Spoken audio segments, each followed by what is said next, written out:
What's the nature of your emergency?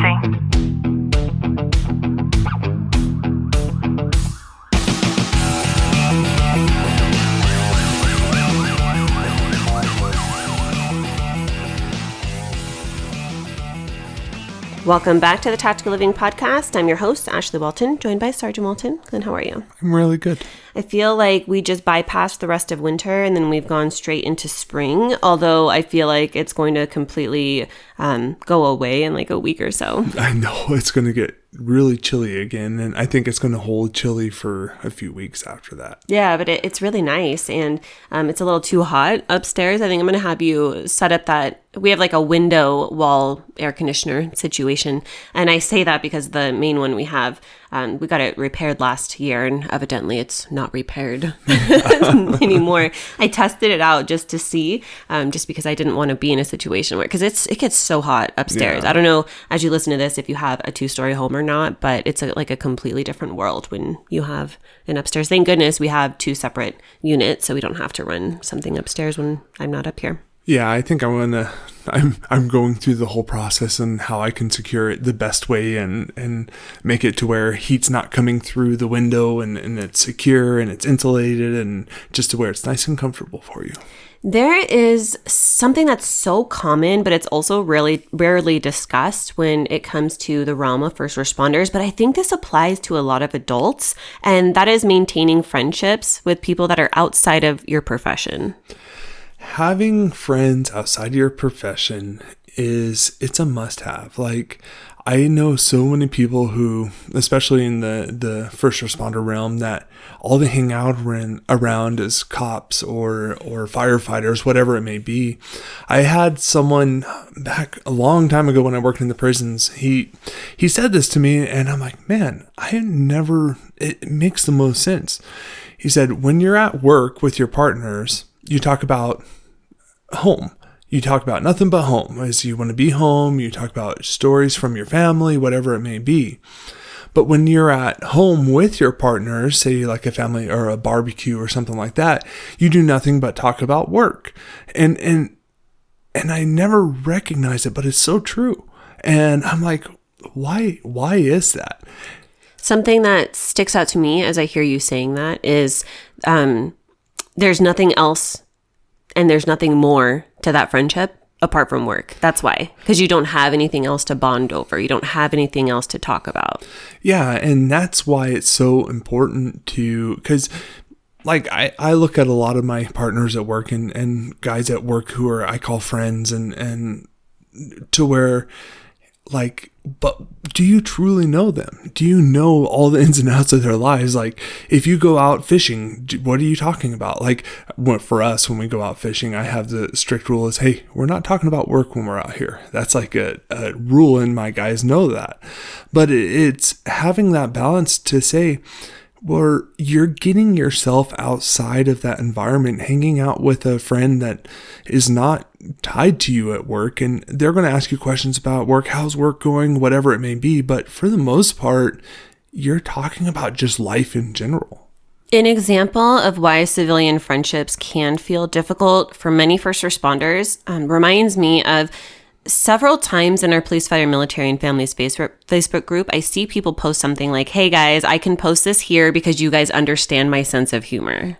Yeah. And I think that's a misrepresentation on ourselves because depending on what it is, of course, but a lot of people, it's not that they don't understand it or they don't get the joke associated to it. It's just we don't give the opportunity to express it, to say, hey, look, this is why I find this funny. I think too, it can be really challenging for you to feel understood or even relatable in a lot of friendships that aren't of the same type of work profession. And an example of this is, let's say you've had a really tough shift and you do have a civilian friend and you hear them and they're complaining about stress and you know that they work a desk job, for example. It might feel very trivial to you. And so you don't want to demean them in any way. However, you know that by comparison, their stress is nothing like the stress that you have. And so that creates this dissonance and an imbalance, so to speak. That's why it's so important to have an understanding of just because you are dealing with more of an extreme definition of it, but to you, that trivial instance is a huge negative for that individual as well. And it's having that understanding and balance and correlating it in your own brain. Well, this is why it's important to them, and this is why this friendship's important to me. Yeah, and also there's such a difference in lifestyle schedules. I'm thinking about how yesterday was truly the first day since you have been off on your off days and you go back to work tonight. But yesterday was like the first day that you were actually back on feeling like a normal schedule. And I had to help my dad set Netflix up on, 6 televisions yesterday. I was on the phone with him and he had said something like, it'd be really nice if Clint could come over.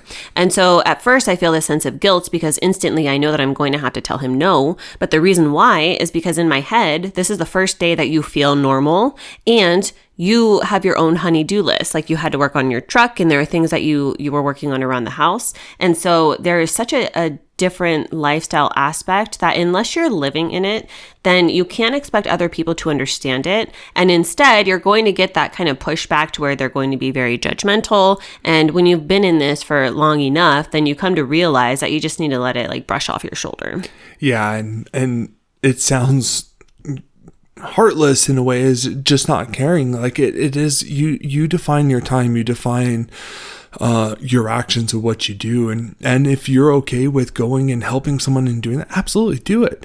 But if you have a lot of other stuff going on, like you need to have that boundary for yourself and draw that line, because you're going to have those outside sources trying to, in a way, guilt you in, whether it's intentional or not intentional. And it's just having that boundary for yourself. Yeah, and it can be really difficult to be able to share and relate to work experiences. So I'll just use myself as an example. My first job was working at the Rocky Mountain Chocolate Factory. My second was working at a medical clinic and urgent care, kind of a dual thing. And then I managed a pediatric practice before I decided to work for myself and then start my own trauma recovery coaching business. And take any of those jobs and then try to relate it to the same type of work experience stories that Clint, you might share as a police officer. It's different when you're married, right? Like we've joined the two, we have a union in our communication, but having that as a friend, it could be very difficult to talk about because we want to like share back and forth, right? When we're friends with somebody. And so it could be very difficult to find something that makes sense to be able to share back and forth when you have such varying professions. Yeah. And being able to share the versions that you want to, the stressors that you're dealing with, because you just don't know where that person or that individual is in that time. And that's why it's important to have those conversations with those people. It's just like, so how are you doing? And be genuinely interested. And if they're going through a hard time, like you don't need, it's not about you, it's about them. And I think that's the biggest thing to remember. Yeah, something I've noticed with you, Clint, I'm going to call you out a little bit, is with this change in your schedule, working graveyard now, you have definitely had a significant increase when it comes to your withdrawal levels. And what I mean by that is you might get calls on your days off from people that otherwise you would have answered the calls from. And there have been many times lately where I say, call, or they could. Just this week alone, there was two partners that called me instead of you because they couldn't get a hold of you because you didn't answer your phone. And that's not a knock on not answering your phone. It's just an example of the level of withdrawal that can naturally occur when you have a change in schedule and you don't, you're waking up at like 4 or 5 p.m. and they're just getting ready to settle in for the night. And so that can create a big disconnect when it comes to actually being able to formulate and cultivate those types of relationships with people. Yeah. And the reason, and I'm not trying to be defensive on this, but I've created a boundary and some time frames for myself to allow certain actions, like deal with those phone calls or not deal with them. And in these instances, these people know like my schedule, and they also need to learn the respect for that as well. And it's having those boundaries set up with those individual people. Yeah, so definitely some common ground outside of the job is important, and setting realistic experiences and even prioritizing quality over quantity is very important. And I'm wondering, Clint, if you've communicated your needs to people so that they know. And that's for me, I absolutely have. And that's why I've had that hard line draw of, well, I'll call them back when I'm ready, when I want to talk to them, you know? Another thing that I think is so important is to balance your first responder and your civilian social circles. So you can have some friends that are cops maybe that you work with, but then you can have some friends that aren't. And, Clint, I know that's the case for you.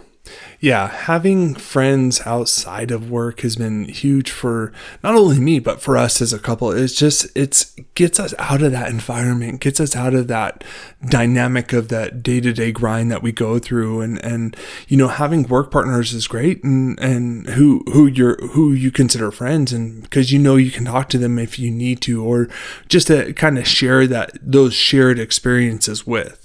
I hope you've gotten some value out of today's episode. If you have, do us a favor, drop a review, subscribe down below, and as always, know that I'm sending you a long, tight hug from my home to yours.